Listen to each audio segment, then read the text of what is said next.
It's the biggest crisis of its kind in Europe since the aftermath of World War II. Europe is struggling with a migrant crisis that has resulted in more than 3,000 deaths since the beginning of this year. So why is it happening now?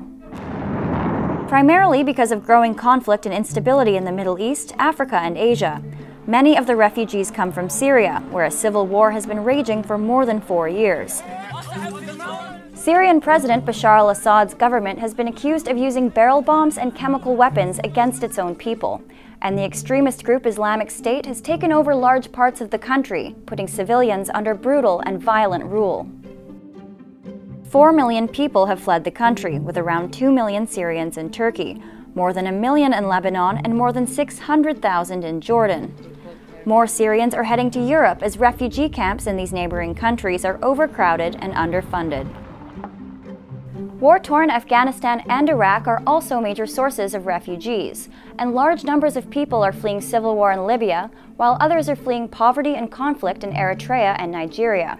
Plus, there are European migrants. Thousands of people are leaving Kosovo and Serbia trying to escape poor economic conditions back home.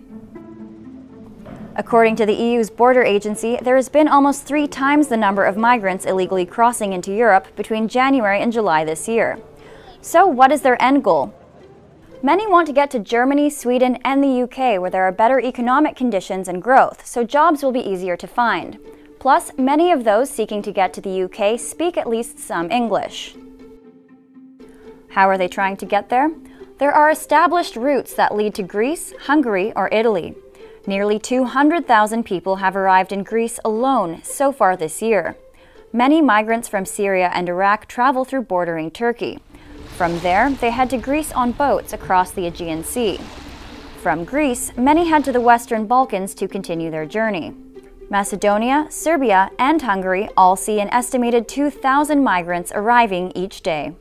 In Italy, more than 100,000 people have landed so far this year, with people taking the dangerous Mediterranean route from Libya.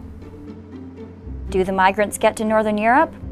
Many do. Germany expects to process 800,000 asylum applications this year.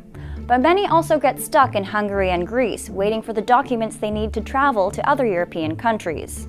And in a controversial move, Hungary has built a fence along its border with Serbia in an effort to stop the flow of people coming in. How is the EU dealing with this? So far, there's not much of a common strategy. The EU has boosted maritime search and rescue efforts, and a number of countries have agreed to resettle qualifying migrants. Germany, France, and Italy say asylum seekers should be distributed fairly across the European Union. But there's tension in the bloc. Countries are at odds about instituting a quota system, with poorer members resistant to taking a broader share. Germany, France, and the UK have agreed to resettle tens of thousands of migrants, but a Europe-wide plan is still lacking.